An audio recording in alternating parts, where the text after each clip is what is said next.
देशातील ज्या महामार्गाची खराब परिस्थिती आहे किंवा खड्डे पडले आहेत तिथं टोल आकारणी करता येणार नाही असे निर्देश देशाचे सरन्यायाधीश भूषण गवई यांनी दिले आहेत।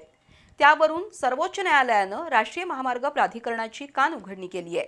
अशा परिस्थितीत माजी खासदार राजू शेट्टी यांनी कोल्हापूर ते पुणे आणि कोल्हापूर ते बेळगाव या महामार्गावरील टोल आकारणी थांबवावी अशी मागणी केली आहे।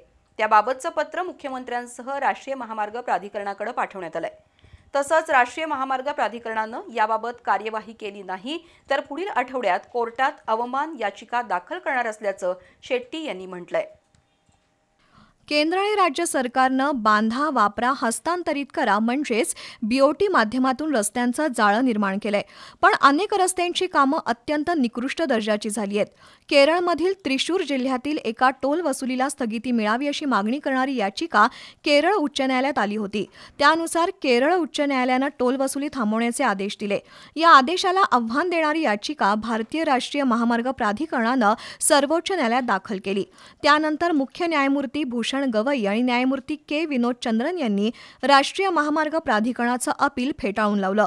शिवाय महामार्गांच्या दुरवस्थेबद्दल न्यायालयानं चांगलीच कान उघाडणी केली। जे रस्ते खराब आहेत तिथं टोल वसुली करता येणार नाही असे आदेश सर्वोच्च न्यायालयानं दिलेत। त्या अनुषंगानं माजी खासदार राजू शेट्टी यांनी आता पुणे ते कोल्हापूर आणि कोल्हापूर ते बेळगाव या मार्गावरील टोल वसुली बंद व्हावी अशी मागणी केली आहे। पुणे ते बेळगाव या राष्ट्रीय महामार्गावर प्रचंड खड्डे असून महामार्गाच्या विस्तारीकरणाचं काम रखडलं आहे। त्यामुळे पुणे ते बेळगाव पर्यंतच्या रस्त्यावर टोल वसुली करता येणार नाही अशी भूमिका राजू शेट्टी यांनी मांडली आहे। पुणे ते बेळगाव या रस्त्यावरील टोल बंद व्हावेत यासाठी वकिलामार्फत मुख्यमंत्री, राष्ट्रीय महामार्ग प्राधिकरण, रस्ते आणि वाहतूक मंत्रालय यांना नोटीस दिल्याचं राजू शेट्टी यांनी सांगितलं।